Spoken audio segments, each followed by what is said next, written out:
কোরবানির ঈদের আগে রাজধানীতে বেড়েছে ফ্রিজ বিক্রি। কোরবানির পশুর মাংস সংরক্ষণে বেশিরভাগ ক্রেতা ঝুঁকছেন ডিপ ফ্রিজের দিকে। ক্রেতা টানতে ইলেকট্রনিক্স ব্র্যান্ডগুলো দিচ্ছে মূল্য ছাড় সহ বিভিন্ন অফার। কোরবানির পশুর মাংস সংরক্ষণে সবারই ভরসা এখন রেফ্রিজারেটর বা ফ্রিজ। বছর জুড়ে ভার্টিক্যাল ফ্রিজগুলোর চাহিদা ভালো থাকলেও ঈদের এই সময়টায় চাহিদা বেড়ে যায় ডিপ ফ্রিজের। রাজধানীর ইলেকট্রনিক্স পণ্যের শোরুমগুলোতে চলছে শেষ মুহূর্তের ফ্রিজ কেনাবেচা। ঈদ উপলক্ষে বিশেষ ছাড় সহ বিভিন্ন অফারও দিচ্ছে প্রতিষ্ঠানগুলো। কোরবানি দিচ্ছি, জায়গা দরকার। আগে ঘরে যে ফ্রিজ আছে সেটাতে জায়গা নাই, বড় স্পেসের জন্য ডিপ ফ্রিজ নিচ্ছি, যেন গরুর গোশত মাংসগুলো যেন ঠিকমতো রাখা যায়।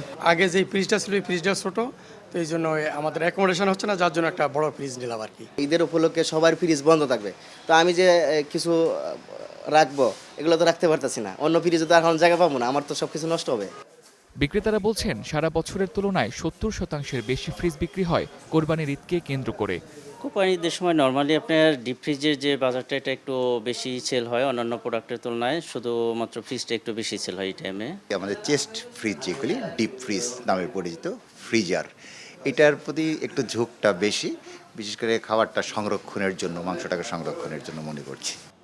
নগদ অর্থে কিনলে বিশেষ ছাড়ের পাশাপাশি কিস্তির মাধ্যমে ফ্রিজ কেনা সহ বিভিন্ন সুযোগ সুবিধাও দিচ্ছে ইলেকট্রনিক্স ব্র্যান্ডগুলো। Tamsid Ahmed, Star News, Dhaka.